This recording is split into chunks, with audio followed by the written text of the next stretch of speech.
Hello students, welcome to KN tuition classes. आज हम शुरू करने वाले हैं ग्रेड 11 का चैप्टर जनरल चैप्टर। हम स्टार्ट करते हैं। ठीक है, यहाँ पे कुछ की पॉइंट दिए गए हैं, रिमेंबर पॉइंट, उसको हम सॉल्व करते हैं। तो लेट्स स्टार्ट। तो यहाँ पे फर्स्ट पॉइंट दिया गया है, a recording process of accounting transaction based on rules of debit and credit in the first books of account is called general। ठीक है, जो भी जनरल की बुक्स होती है, जो पहली बुक कहलाती है, जो अकाउंट की पहली बुक कहलाती है, वो जनरल। इसमें हम लोग क्या रिकॉर्ड करते हैं? जो हमारे डेबिट या क्रेडिट, जो भी हमारे अकाउंट के ट्रांजेक्शन होते हैं, उनके जो रूल्स है डेबिट साइड, बरोबर, तो उन सबको हम जो अकाउंट की फर्स्ट बुक में रिकॉर्ड करते हैं उसे कहते हैं जनरल। ठीक है, एग्जाम्पल देखते हैं। Ramesh bye furniture of ₹5,000 cash. This transaction is first written in the journal as furniture account debit 5,000 and cash account credit 5,000। तो जैसे एक एग्जांपल देखो, जैसे रमेश ने फर्नीचर बाय किया, मतलब रमेश ने एक फर्नीचर खरीदा 5,000 का कैश से, मतलब फर्नीचर खरीदा, फर्नीचर उसके पास आया। तो आएगा तो क्या रूल है, अगर कोई भी बिजनेस में हम कुछ भी खरीदते हैं और बिजनेस में वो चीज आती है तो उसका अकाउंट डेबिट होता है, और जो बिजनेस से जाता है उसका अकाउंट क्रेडिट होता है। ठीक है, तो हमने फर्नीचर खरीदा, फर्नीचर हमारे बिजनेस में आया, इसलिए फर्नीचर अकाउंट डेबिट होगा। और फिर हमने फर्नीचर खरीदा तो हमने पैसे भी दिए सामने वाले को, तो हमारे पास से पैसे जा रहे हैं, मतलब बिजनेस से पैसे जा रहे हैं, इसलिए कैश अकाउंट क्रेडिट होगा। ओके, तो ये जो ट्रांजेक्शन है, ऐसे ट्रांजेक्शन जो अकाउंट की फर्स्ट बुक में रिकॉर्ड किया जाता है, उसे बोलते हैं जनरल बुक्स। ओके, सेकंड देखते हैं। So second, a general is a fundamental place original books of the double entry system. जो जनरल है वो फंडामेंटल या ओरिजिनल बुक बोलते हैं, यानी जो double entry system, double entry system से डेबिट क्रेडिट, तो डबल एंट्री सिस्टम है।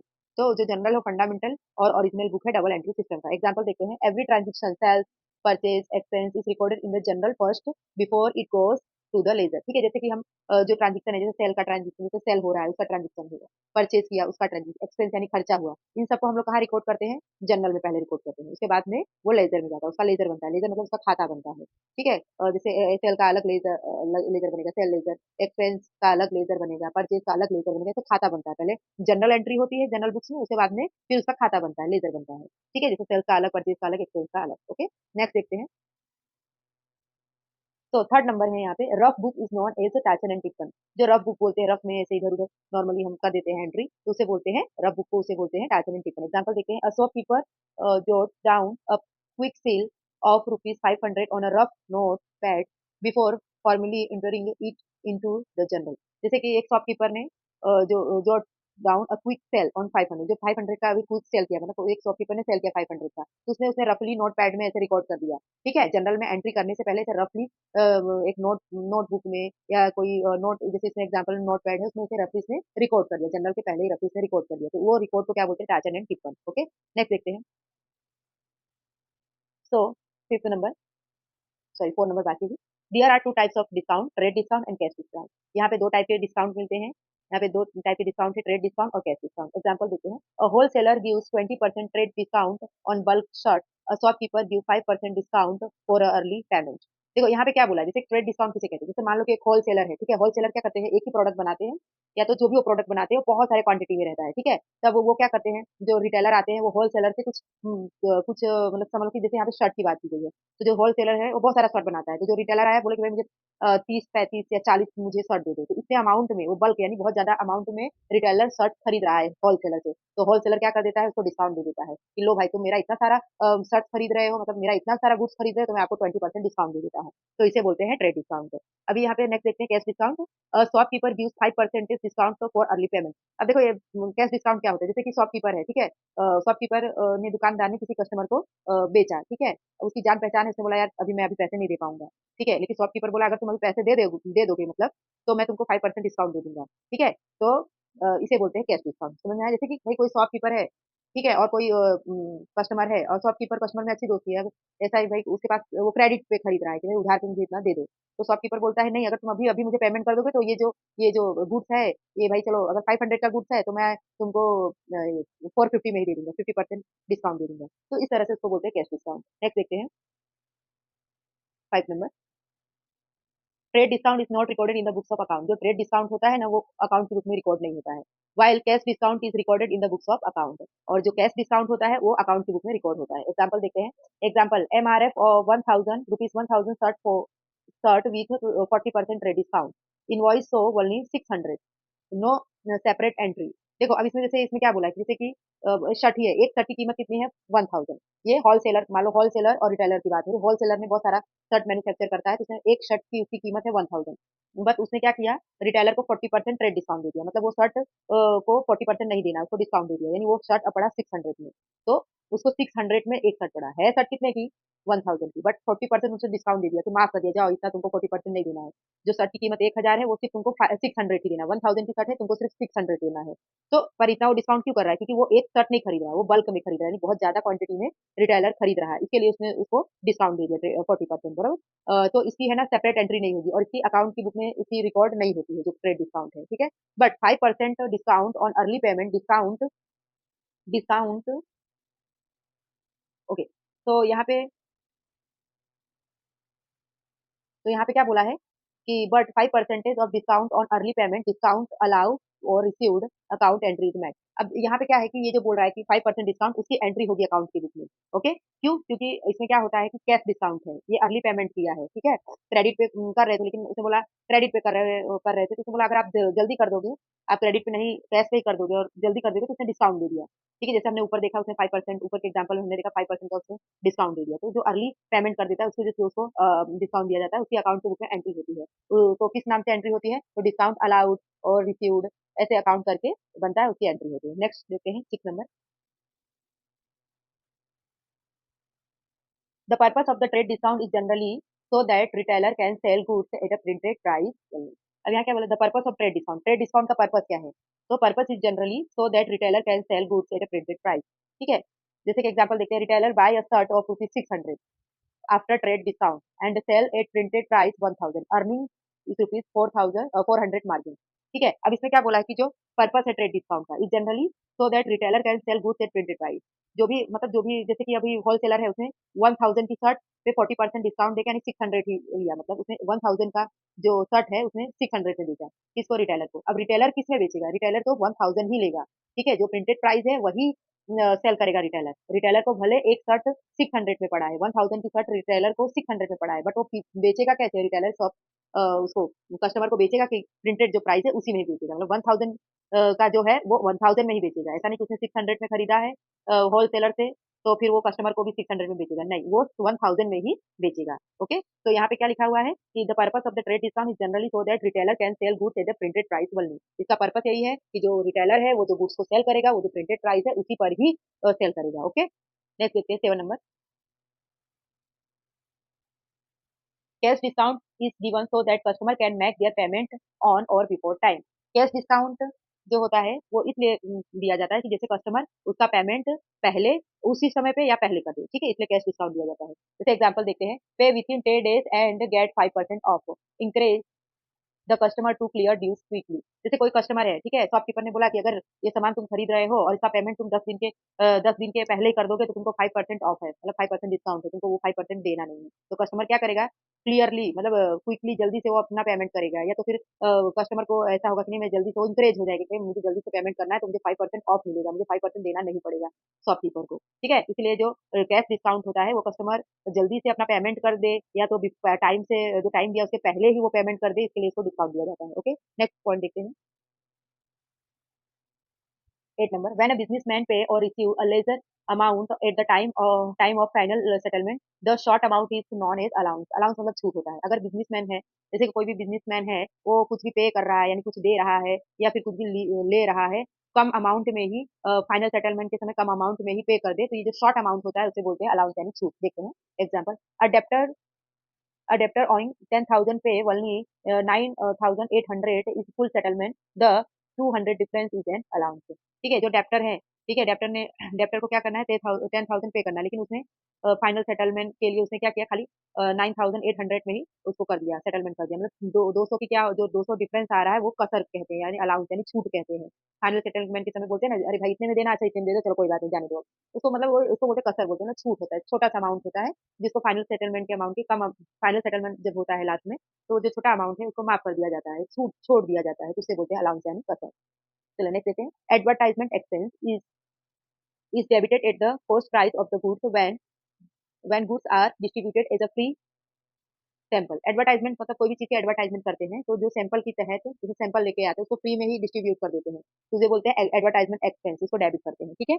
तो एग्जांपल देखते हैं, goods costing ₹2000 are given as a free sample for promotion, advertisement expense account debit 2000 to purchase account 2000। अभी देखो इसमें क्या हुआ, जैसे कि एग्जांपल दिया कि 2000 का फ्री एज अ सैंपल दे दिया, क्योंकि कोई चीज का प्रमोशन कर रहे थे, कोई प्रोडक्ट का प्रमोशन कर रहे थे, इसलिए 2000 रुपया का गुड्स ऐसे ही दे दिया।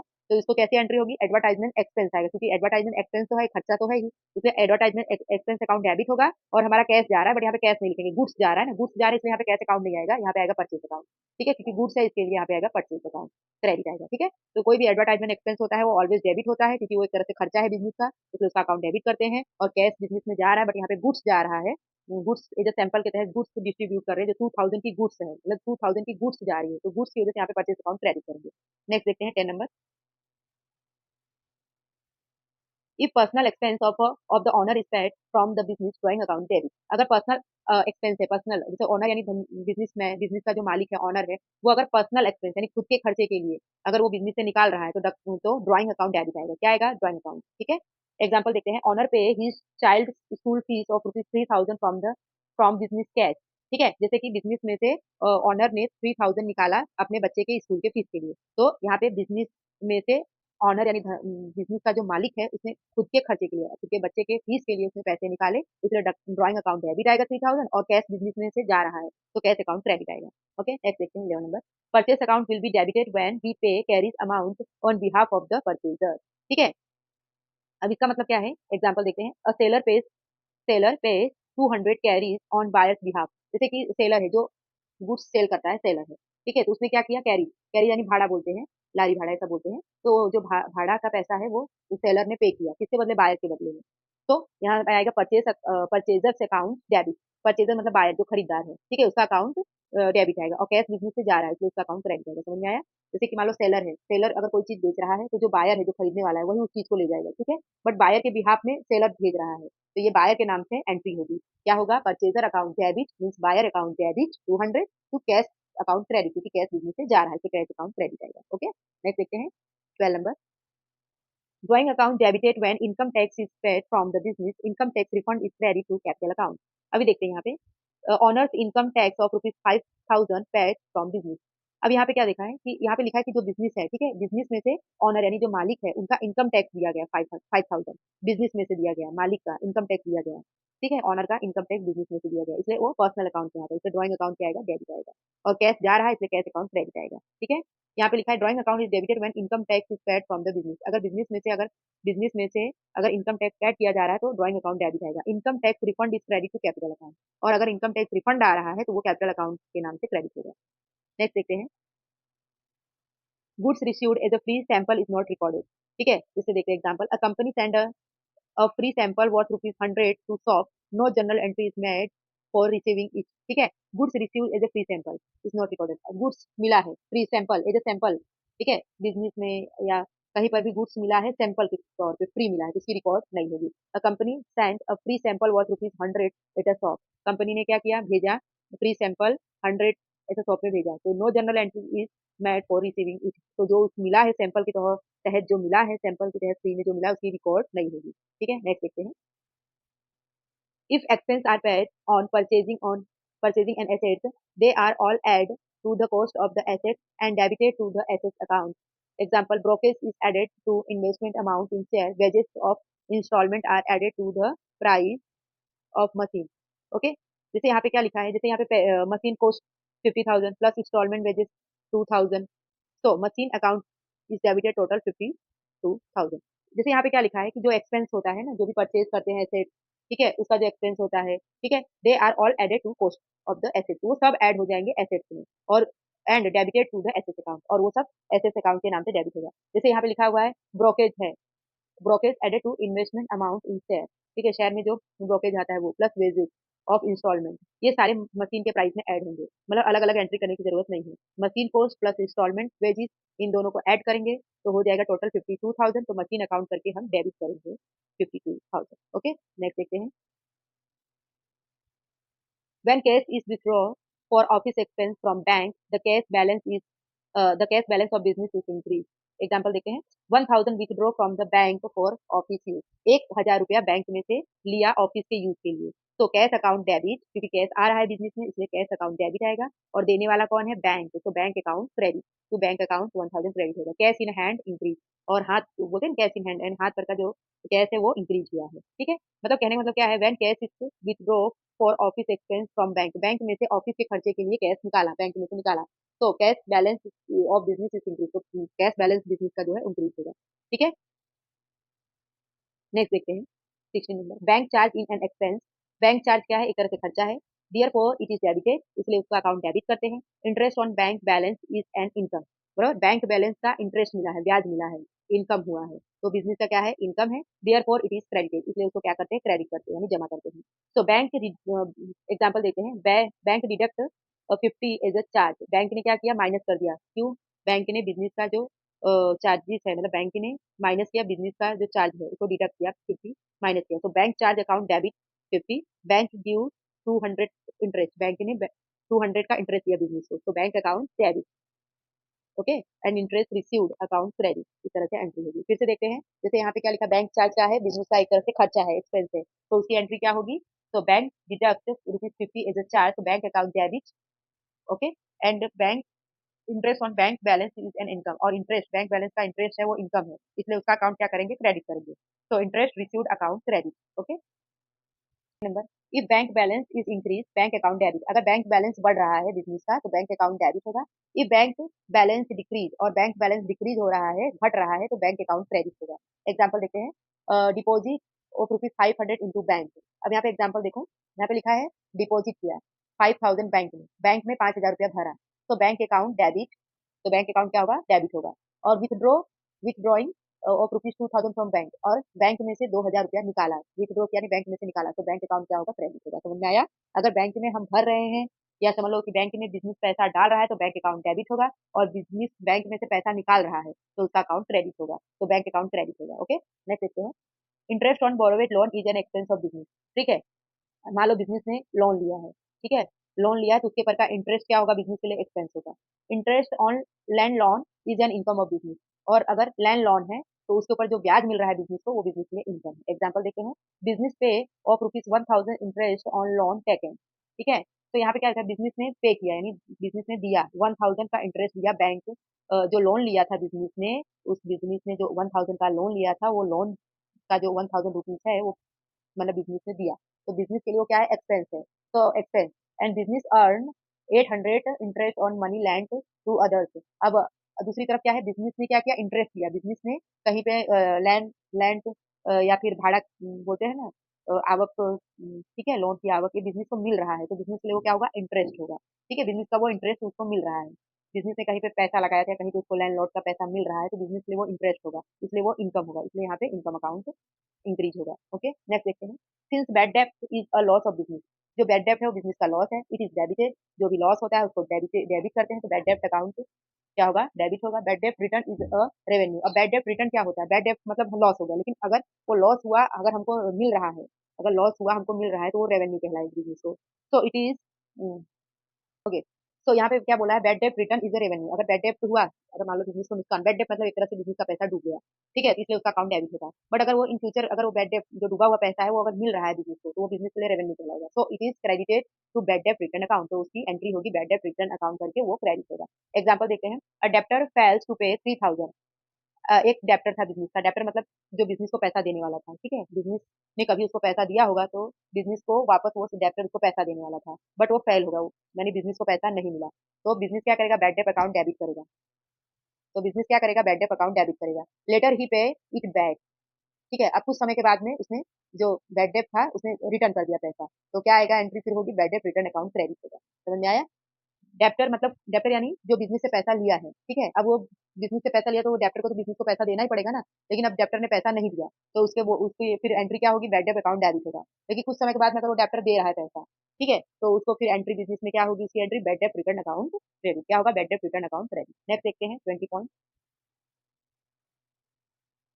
French word jaw means day, जो फ्रेंच वर्ड है जॉर उसका मतलब दिन होता है। The English word general is originally from the Latin language meaning a note और अ डायरी। जो जनरल होता है वो लैटिन लैंग्वेज में से आया हुआ है, जो इंग्लिश वर्ड है, ठीक है। इसका मीनिंग होता है एक छोटी सी नोट या डायरी। एग्जांपल देते हैं, just like a personal diary records daily event and general record daily business transaction. ठीक है, just like a personal diary, एक तरह से पर्सनल डायरी होता है जो रोज बरोज के इवेंट यानी घटना को रिकॉर्ड किया जाता है। Okay, general general records daily business transaction, और जनरल में रिकॉर्ड होता है जो डेली बिजनेस के ट्रांजेक्शन होते हैं वो जनरल में रिकॉर्ड होता है। नेक्स्ट देखते हैं, on the basis of the voucher accounting transaction are recorded in the journal books. जो वाउचर होता है ना, वो accounting on the basis of voucher, तो जो वाउचर होता है उसके बेस पे अकाउंटिंग ट्रांजेक्शन रिकॉर्ड होता है in the journal book. Example देखते हैं, a cash memo bill received for office stationery purchase of rupees 500 300 is the voucher is use to record a journal entry. जैसे मान लो कि एक कैश मेमो है, छोटी सी ऐसे वाउचर होती है, जैसे कैश मेमो है अथवा bill receive for office stationery, ठीक है। ऑफिस स्टेशनरी का जो बिल है वो रिसीव कर रहा है, कैश मेमो है, ठीक है। Purchase of 300 is the voucher, ऐसा है वाउचर, इस टाइप के वाउचर होते हैं, बरोबर।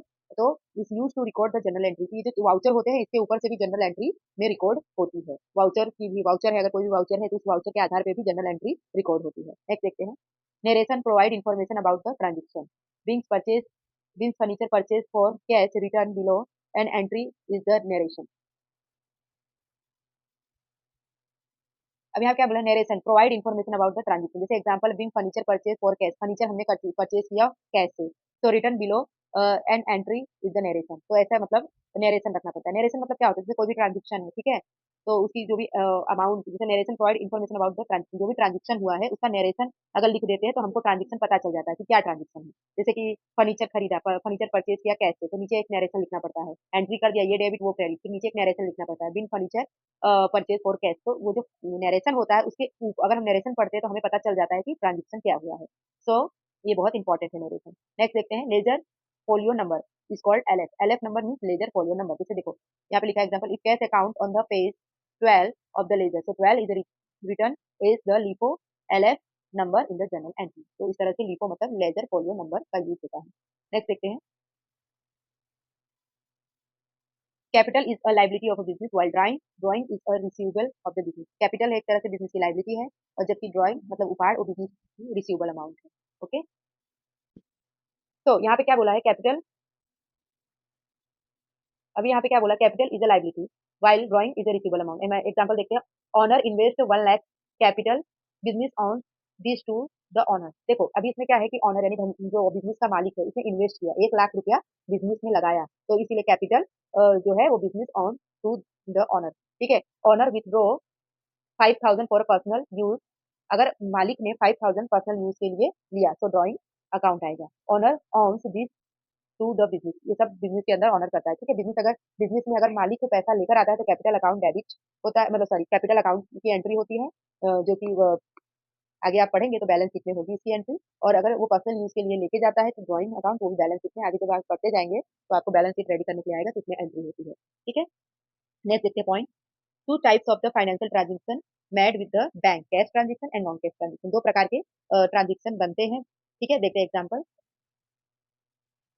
तो एग्जाम्पल है यहाँ पे, deposit cash is a cash transaction, transferring money via cheque NEFT or is non cash transaction. देखो कैश ट्रांजेक्शन क्या है, जैसे बैंक जो हम डिपॉजिट करते हैं, जमा करते हैं कैश, तो वो कैश ट्रांजेक्शन होता है। और ट्रांसफर करते हैं मनी जैसे चेक के थ्रू या निफ्ट के थ्रू, तो उसको बोलते हैं नॉन कैश ट्रांजेक्शन। इस तरह से दो टाइप के ट्रांजेक्शन बैंक में होते हैं, cash transaction and non cash transaction. Next देखते हैं पॉइंट,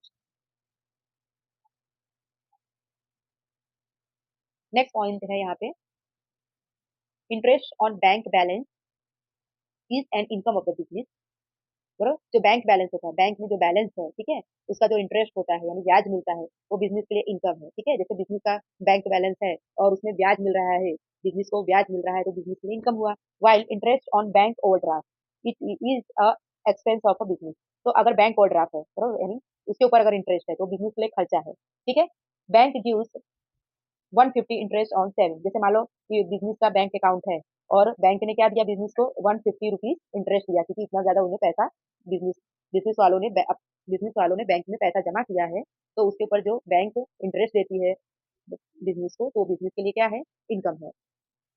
तो बिजनेस पे 400 interest on overdraft facility use expense. अब जैसे मान लो कि बिजनेस ने बैंक अकाउंट में से अपने बिजनेस के पर्पज से पैसे निकाले हैं, बैंक से ज्यादा पैसे निकाले हैं, तो बैंक ने जो उनको फैसिलिटी दिया है, ठीक है, तो उससे बैंक तो उनसे इंटरेस्ट लेगी ही, तो वो होगा एक्सपेंस अकाउंट। वो बिजनेस के लिए क्या होगा, एक्सपेंस होगा, क्योंकि बिजनेस ने बैंक से पैसे लिए हैं, तो वो ओवरड्राफ्ट कहलाता है। और जब बिजनेस ने बैंक ने ज्यादा पैसे उसको प्रोवाइड किए हैं जितना उसको चाहिए, तो बैंक बिजनेस से क्या लेगा, बिजनेस से इंटरेस्ट लेगा। तो जब बैंक बिजनेस से जब इंटरेस्ट कलेक्ट करता है, तो बिजनेस के लिए वो तो एक्सपेंस हुआ। ठीक है, नेक्स्ट देखते हैं। Bank charge in an expense of business. Bank charge business के लिए एक खर्चा है, while bank charge refund is an income of business. और जबकि bank charges refund, bank charge जो रिफंड मिल रहा है, बैंक चार्ज तो रिफंड मिल रहा है, बिजनेस के लिए इनकम है। एग्जाम्पल देखते हैं, bank deduct 100 as a service charge, तो एक्सपेंस है। बैंक ने क्या किया, बिजनेस से बैंक ने क्या किया, बैंक ने पहले बिजनेस को क्या दिया था, वो दिया था, मतलब उसको फैसिलिटी प्रोवाइड किया था, ठीक है, सर्विस प्रोवाइड किया, तो बैंक उसके बदले में बिजनेस से चार्जेस लेगा, तो वो बिजनेस के लिए क्या है, एक्सपेंस है। Later bank refund 100 due to an error income, और बैंक उसके बाद में बैंक ने रिफंड दिया, तो वो बिजनेस के लिए क्या होगा, इनकम होगा। ठीक है, नेक्स्ट देखते हैं। Cash discount is both income as well as expense. Cash discount क्या हो सकती है बिजनेस के लिए, इनकम भी हो सकती है, साथ में एक्सपेंस भी होता है। While trade discount is neither one, और ट्रेड डिस्काउंट इसमें से कुछ भी नहीं है। ठीक है, एग्जांपल देखते हैं। Seller allow 5% discount, expense for seller discount, expense for seller discount allows income for buyer, discount received, so trade discount is never recorded for either party। अब यहाँ जैसे क्या लिखा है, सेलर ने क्या किया, 5% डिस्काउंट दे दिया, ठीक है, कि भाई तुम जल्दी से तुम पैसे दे दोगे तो मैं आपको 5% डिस्काउंट देता, यानी 5% के हिसाब से आपको इतने पैसे आपको देने नहीं है, कम ही देने हैं, तो वो एक्सपेंस है सेलर के लिए। और डिस्काउंट अलाउ, ठीक है, तो उसको बोलते हैं डिस्काउंट अलाउ, वो सेलर के लिए क्या है, एक्सपेंस ही है, क्योंकि सेलर बायर को बोल रहा है तुम जैसे कि एग्जांपल में आगे हम लोगों ने देखा है कि सेलर ने छूट दी थी कि भाई तुम मेरा ये प्रोडक्ट, बायर तुम मेरा ये प्रोडक्ट खरीद रहे हो, ठीक है, खरीद लो, लेकिन अगर तुम इसको जल्दी पेमेंट कर दोगे तो मैं इतना तुमको छूट दे दूंगा, तो आपको ये जो गुड्स है आपको खाली कम प्राइस में आपको मिल जाएगा, थोड़ा आपको प्राइस में फ्री कर देता है। तो वो सेलर के लिए तो एक्सपेंस हुआ ना, भले उसको पैसे जल्दी मिल रहे हैं, बट उसके लिए एक्सपेंस हुआ है। और इनकम फॉर अ बायर, और लेकिन बायर यानी खरीदार के लिए क्या हुआ, इनकम हुआ, क्योंकि वो डिस्काउंट रिसीव कर रहा है, वो डिस्काउंट उसको मिल रहा है, इसलिए वो इनकम है। और सेलर बेचारे को छूट दे रहा है, तो उसके लिए थोड़ा तो एक्सपेंस हुआ, तो उसके लिए क्या है, डिस्काउंट अलाउड हुआ। ठीक है, और जबकि ट्रेड डिस्काउंट में ऐसा कुछ भी नहीं होता है, ट्रेड डिस्काउंट में ऐसा कुछ भी होता नहीं है, और never recorded for either party, और दोनों पार्टियां भी इसकी रिकॉर्ड नहीं करती है। तो स्टूडेंट यहाँ पे मेरा journal entry mean journal chapter के कुछ रिमेंबर पॉइंट्स और नोट्स हैं, मैंने आपको दे दिए हैं, आप इस नोट्स को अपने बुक में लिख लें, जिससे आपको ये चैप्टर समझने में आसानी होगी। अगर आपको मेरा चैनल अच्छा लगा हो तो प्लीज लाइक एंड सब्सक्राइब कीजिएगा। नेक्स्ट इसी चैप्टर के साथ हम नेक्स्ट चैप्टर में मिलते हैं। Okay, bye everyone, take care.